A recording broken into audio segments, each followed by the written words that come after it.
Wednesday, my winners and goal getters. Thank you so much for tuning in to the Getting the Win show, and thank you for your patience. um, I am Mellissa T, the procrastination bully. Love to join you guys, and thank you for tuning in every single week. For those of you who've been rocking with me consistently, put a pin in that word because we're focusing on that in today's episode. But yeah, just wanted to shout out to those of you who rock with me on a regular basis. And if this is your first time, welcome. We always welcome new folks to the group, to the brood. Appreciate you. But today I'm going to be talking about the truth about consistency. If you're someone who's been struggling with that and you've been telling yourself that you struggle with consistency or you struggle with discipline, we're going to debunk that because the truth is we're all consistent in one way or another. You just might be consistent in the behaviors that don't serve you versus the behaviors that you want to do, right? Or the behaviors that you aspire to do. So if you've been rocking with me for the last few weeks, you've heard me tackle some of the behaviors that kind of hinder that consistency. But today I want to focus specifically on debunking the inconsistency thing or the lack of discipline thing. One quick side note on that, I want to shout out to Coach Lisa A. Smith. She did an episode recently where she talked about that. She said, really, it's not a consistency problem. It's a lack of belief. That was her key approach there. But I'm going to go over three things with you today in terms of getting your consistency aligned with the goals that you want to achieve or in alignment with your luxury item. Okay. So first, let's get clear on what's causing the lack of consistency as it relates to your luxury item, the thing you want to accomplish. So I would say get mental daily. Okay. If you're a note taker, take that down. Get mental daily. So I'm going to unpack that. Don't worry. I'm not just going to leave you with that. So here's what you need to know about that. You guys have seen some of the episodes where we talk a lot about the mental health connection or the emotional connection, where this is the crux of that.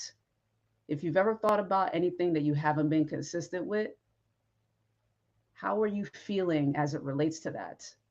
In the moment when you chose distraction or in the moment where you were on a roll and then you chose to fall off. What was your emotional condition at the time? So I've got what I now call the nagging nine. Beware of these nine emotional conditions. You guys heard me briefly talk about the first six of them in my interview with Demias Purdue. So originally I talked about hungry, angry, lonely, tired, right? And during the end of that interview, towards the end of that interview, I added two. I bookended it with two additional emotions. So the first six, here's the first six: bored, hungry, angry, lonely, tired, sad. That's the first six of the nine. And then the final three of the nine are fear, anxiety, or doubt. Be mindful of any of those nine. And if we're being real, we usually experience a combination of those, right? Like they tend to overlap. So get mental, take emotional inventory of where you are when you encounter a moment where you're tempted to not be consistent in the thing that you want to do. We've all had our experiences at being consistent with distractions, right? We can be consistent eaters, right? We can be consistent drinkers. We can be, some of us are consistent smokers. Some of us are consistently sedentary, right? If exercise is your goal. So you are capable of being consistent. The key is to put it towards the thing you want to do. So beware of the nagging nine. Okay. And once you take inventory of the nagging nine, here's the next thing that you want to do: confront your demands as it relates to those. So let's use an example. So early on, I had an issue with public speaking. So that falls under fear. That's one of the nagging nine, right? So my biggest fear as with anybody that's dealing with public speaking, is fear of being made fun of or fear of being judged, that sort of thing. Going back to that episode where I covered the different fears that cause procrastination. So with that, the demands that I had on myself was that I had to be the perfect speaker, or that I had to have all of my information perfectly imprinted into my mind. Now, the goal is to get as close to that as possible, for sure. But who says anybody has to be a perfect speaker? We've seen some of our favorite speakers that get paid hundreds of thousands of dollars, sometimes even millions of dollars for a gig, mess up because they're human, right? They're fallible. There are ways and tools that they can use to keep their conversation or their keynote going in light of whatever mistake they make. There are ways to do that, and that's information that we can easily acquire, right? Google is the mother of all encyclopedias at this point, right? Or even this platform that we're on, hashtag YouTube University. You can learn anything, right? Which, by the way, of course, YouTube is Google too. So there you go. But yeah, confront your demands that are connected to those nagging nine. Are you telling yourself you have to be a perfect employee? Are you telling yourself that you have to be the strong friend because no one else in your friend group does that? Are you telling yourself that you have to be as emotionally strong on the job as possible to be respected as a leader? That's not necessarily true. There is a place for vulnerability and being a safe space for your team. There's a way to go about it. And of course, again, the key is to find out the correct way to do it. But you don't have to be the perfect stoic person. That may apply to you, it may not apply to you. But the key principle there is to confront your demands. And this actually comes from Albert Ellis. He's someone who is in the space of psychology and behavior modification. So when you confront your demands, he calls them your musts, your shoulds, and your have tos. Examine those, inventory those, and then confront them by asking yourself, what evidence is there to support that demand? If there's no evidence to support the demand, it is what he calls an irrational belief, in which case you're free to chuck it because it doesn't apply to you. If it's an irrational belief, there is no concrete evidence, there is nothing to support you holding on to that belief, you can let it go. You can start to release it from your mind, from your expectations, and move towards the thing you want to do. Move towards taking the actions for the goal that you want to accomplish for your luxury item. Okay? So I want to free you up with that. So that's part 1, getting mental. Like, beware of the nagging nine, confront your demands, and then ask yourself, what is the evidence to support these particular demands or expectations? And if there are none, it's an irrational belief and you can get rid of it. Okay. So, number 2 in this process, because I promised you 3, here's number 2: audit what I call your comfort crutches. Here's what I define as a comfort crutch. A comfort crutch is the procrastinating actions that you take instead of doing the thing you've told yourself you want to do. If the thing you want to do makes you uncomfortable, there's a fear attached to it, you'll likely tend to revert to another behavior or another habit that could possibly be productive. There is such a thing as productive procrastination. Shout out to Layla Hormozy for that one. If you're engaging in productive procrastination, you want to audit that. Like, literally audit your schedule, go through those minor tasks that you keep falling back to because you don't really, there's something in you that still doesn't really want to do the needle moving action you want to do towards your goal. Confront those things, okay? Audit those. And then ask yourself, and I talked about this in season 1, I want to say, audit the worst case scenario for the needle moving activity, that thing that you feel kind of uncomfortable doing. What's the worst thing that can happen if you do it? So in my example with the public speaking, the worst thing that could happen is I feel uncomfortable. Because here's the thing, I can't control the response of the audience. I can only share the information that I've been requested to share, or depending on the setting, the information that's been downloaded to me. But I'm not in control of the audience's response.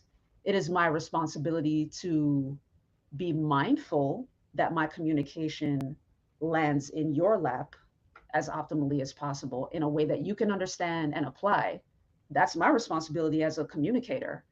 But the way you actually respond in real time to me, I can't control that part.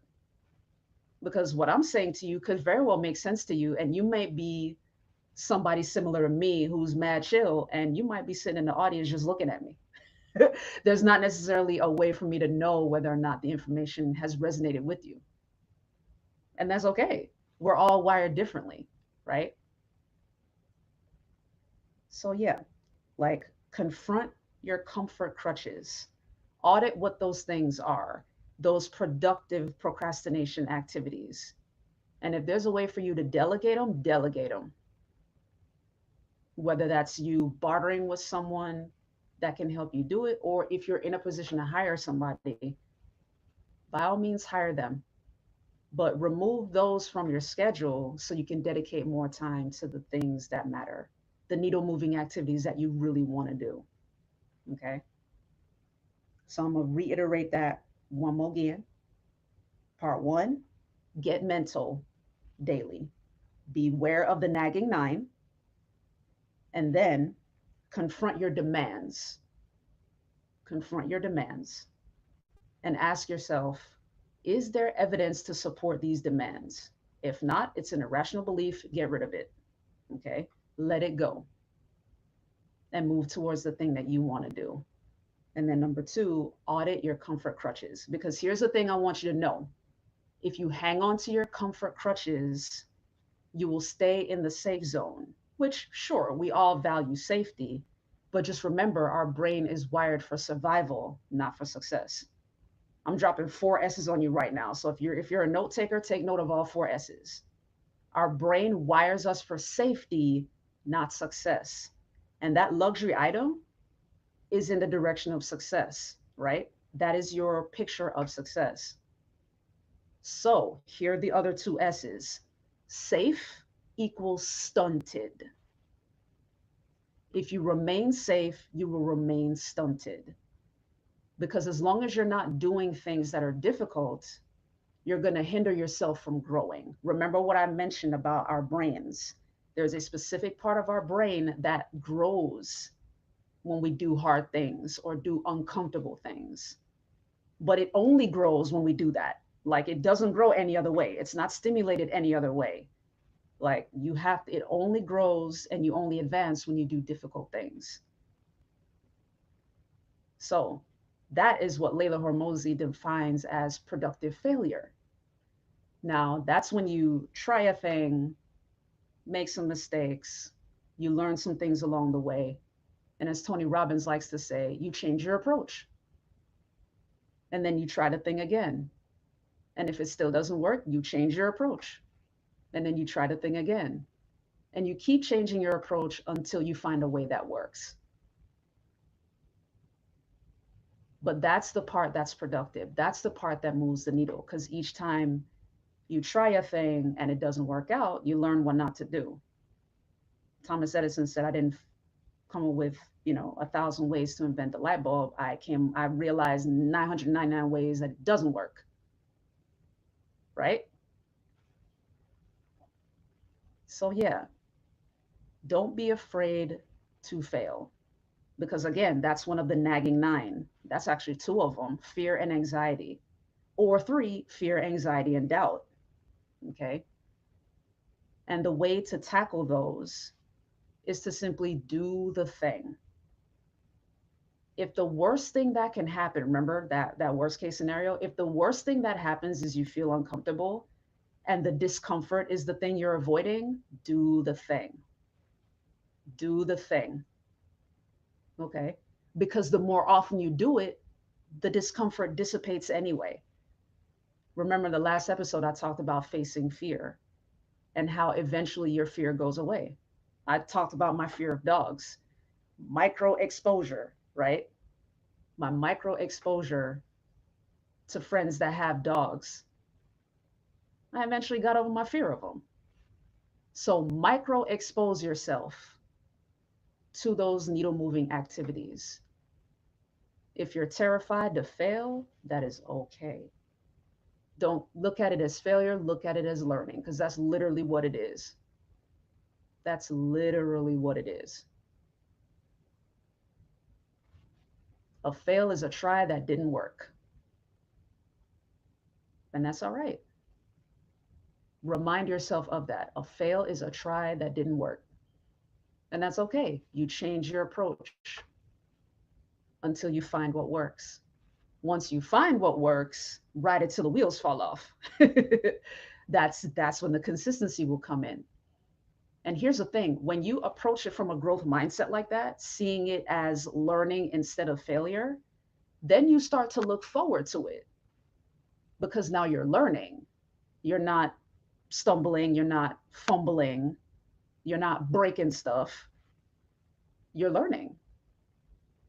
When you see it as learning, you can see it as an upgrade. Each iteration is an upgrade. If you are someone who's an iPhone owner, put that number in the chat because I'll be honest with you, I done forgot where we are. I lost count with the iPhone model. But I bring that up because we see that as in tech, that is the perfect example. We get new releases of stuff all the time. We get new versions of devices all the time and new versions of software all the time.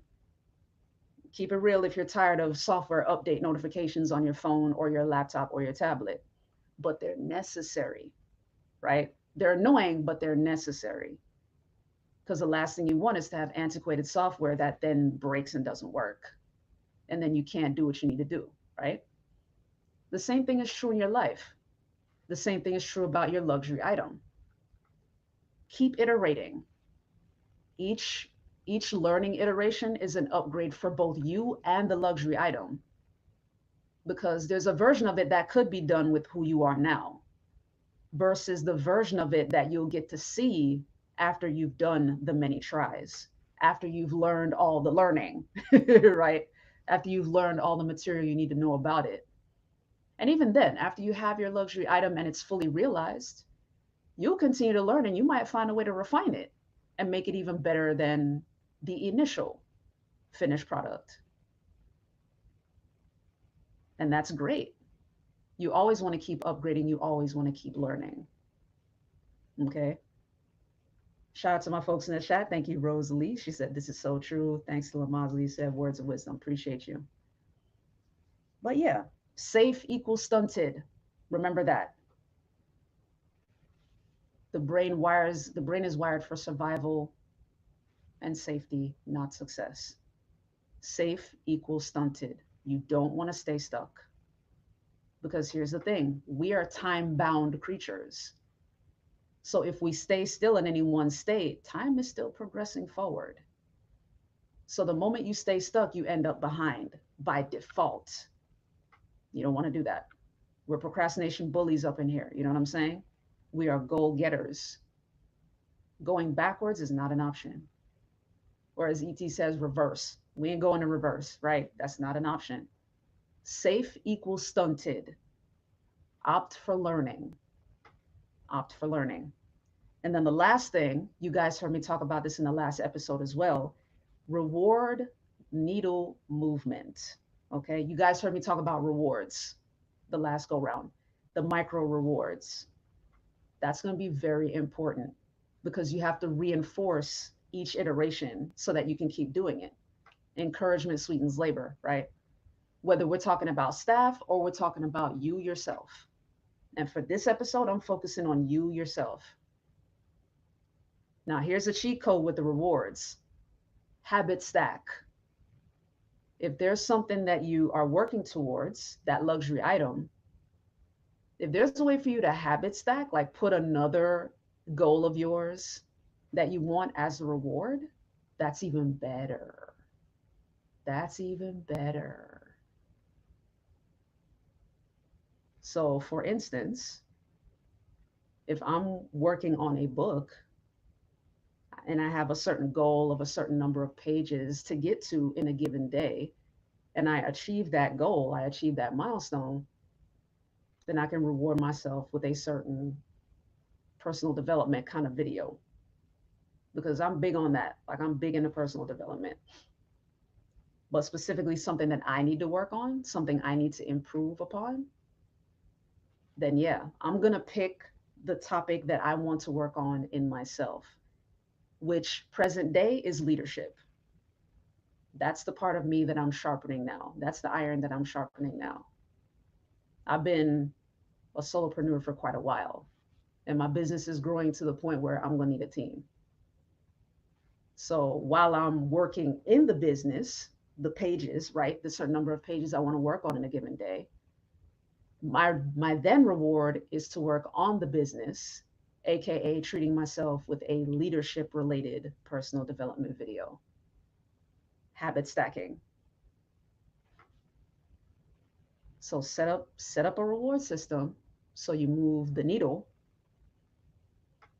And a side note as it relates to this part with the micro rewards, remember one thing that I always say, it takes as long as it takes. Be patient with yourself, be kind to yourself. All of what I'm sharing with you is going to drum up that discomfort. All of that is conditioned behavior from years and years of your life. Be patient with yourself, be kind to yourself. It takes as long as it takes. That's the importance of the rewards.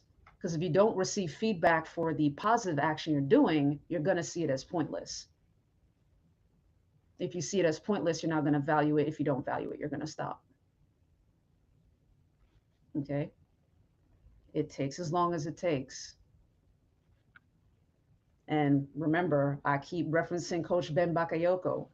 3 to 4 months is considered consistent. Okay? So hang in there for 3 to 4 months. Don't let that be your cutoff. Just tell yourself, okay, once I get to this 120-day point, I'll know I'm on to something. This will get easier to do. It'll be easier to repeat. Okay? So recap one more time. Get mental daily. All right? Recognize the nagging nine. And let me reiterate the nagging nine for you. Bored, hungry, angry, lonely, tired, sad, and then fear, anxiety, or doubt. Those are the nagging nine. Okay? Those are the nagging nine. So what you do is you confront your demands that are connected to those nagging nine. Sometimes it's singular, sometimes they overlap. But confront your demands that you've put on yourself, your expectations that you've placed on yourself as it relates to any of those nine that you're feeling. And ask yourself, what evidence is there for this particular demand? If there is none, you can let the demand go. You can release the expectation and push to do the needle moving activity that you told yourself you wanted to do to get to your luxury item. Okay. Number two, audit your comfort crutches. Your comfort crutch. Any comfort crutch is a seemingly productive activity that you use as a form of procrastination. If it's a phone call that you're supposed to make to somebody, but you keep reverting to checking your emails, confront yourself. Because yes, checking emails can be productive, but even emails have a rhythm. There may be a certain point in the day where they stop coming in, at least for a while. Make the phone call. Because if the worst case scenario is that you feel uncomfortable during that conversation, that is a light worst case scenario in comparison to some other worst case scenarios, right? If the worst thing that can happen is you feel uncomfortable, do the thing. Do the thing. Okay. So confront your comfort crutches, audit your time, see what productive procrastination you're doing, and either cut out those activities altogether or delegate them as you can. Delegate them by bartering with somebody or by hiring somebody, but remove them from your schedule. And then number three, reward needle moving activity. Set up those micro rewards. And the cheat code with that is to habit stack. So if there's some other goal that you want to do in addition to the luxury item, stack them. Make the reward for the activity you want to do, that luxury item, make that reward be something connected to another goal. In the last episode, I talked about the power of taking walks. In a way, that's kind of habit stacking. Because if you need to take a break from your work, if you're feeling overwhelmed, you're doing the productive activity already by taking the break. Then you can habit stack if you want to lose weight by taking the walk. Or taking the walk may actually be a way for you to be more creative. Maybe your schedule is so packed, but your luxury item involves something creative and you don't have time to think. So maybe taking the walk not only gives you a break from your super packed thing, your super packed work schedule, but you'll be habit stacking because during the walk, you're brainstorming ideas connected to your luxury item. So habit stack your rewards and use that on a frequent basis to reinforce the productive behaviors, the needle moving behaviors, so that the behaviors have value to you. Because you always want it to have value. As long as it has value to you, you'll continue to do it. And if you choose to view your failures as learning instead of failures or mistakes, then you'll constantly see it as an upgrade. You're constantly upgrading yourself. You're constantly upgrading your luxury item. With each iteration, with each try. Because remember, a fail is simply a try that didn't work. And that's okay.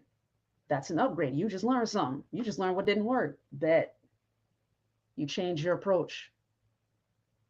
If it didn't work again, you change your approach. If it didn't work again, you change your approach until you find what works. Once you find what works, ride it till the wheels fall off. So either way, all throughout this is consistency. But steps 1 and 2, those are going to be the greatest challenges because they're going to take time and they're going to take self-work. The truth is, though, you're worth that. You're worth that self-work. I don't know who needed to hear that. That wasn't part of my notes, but you're worth that self-work. Okay? Continue to upgrade yourself, continue to sharpen the iron. And as the unspoken rule, have an accountability partner, whether it's your literal partner, your significant other, or a friend, a sibling. If you're part of a community, someone within the community. If you have a coach, it could be the coach. Whatever the case may be, have an accountability partner, especially as it relates to number 3 with the rewards thing, that positive reinforcement. You might be in a situation where you may not be the best person to do it because maybe it's foreign for you to praise yourself or compliment yourself or treat yourself. And that's okay. I've been there, speaking from experience.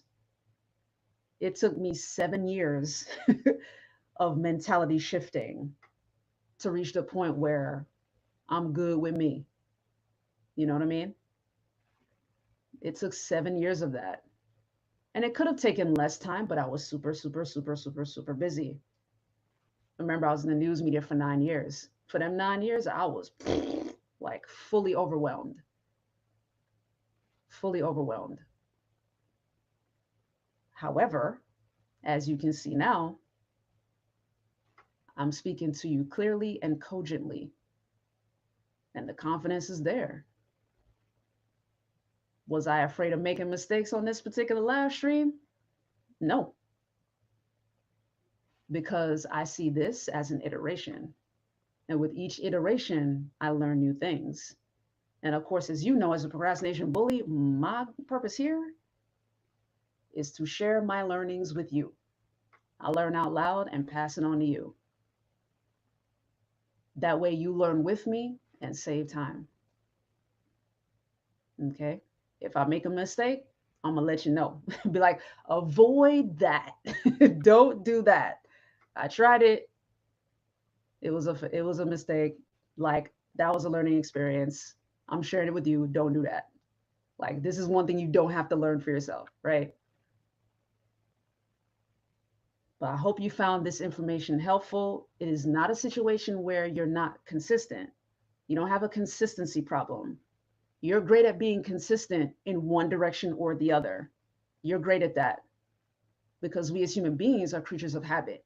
So it's not a consistency thing, it's not a discipline thing. You just have to make some tweaks up here. You just have to get mental and confront yourself and make sure you have an accountability partner to help you confront yourself and do the self work that I've shared in this episode. If you need to, run it back. Like when the replay is available, run it back, rewind it, and go over each of these steps again. But I promise you, they help. They break the narrative that's in your mind. And that's one of the key things that Les Brown always talks about, disrupting your inner story. Once you disrupt your inner story, disrupt your inner narrative, it creates a gap of space and time where you can introduce something new. And as I mentioned in the previous episode, it's not enough to stop doing something. You have to also replace it with the stuff you want to do or the information you want to replace it with. Like there has to be a substitution. It's not enough to just not do something. Your mind will simply revert back to doing it because the space has to be filled. But yeah, I hope this information was helpful to you. If you got any questions, feel free to hit me up. You can DM me on Instagram at Getting the Win Show. And of course, if you're watching this on YouTube, subscribe at Getting the Win. You can also follow me on Pinterest and Threads at Getting the Win Show on those networks as well. And as a quick bonus, you can find me on LinkedIn as well. If you want to connect with me on LinkedIn, just search my name, Mellissa Thomas, Mellissa with 2 L's and 2 S's. Mine is spelled the British way. Shout out to my parents. But yeah, if you have any questions, be sure to hit me up. I am happy to answer them. And in the meantime, have a great rest of your Wednesday and a great rest of your week. Peace.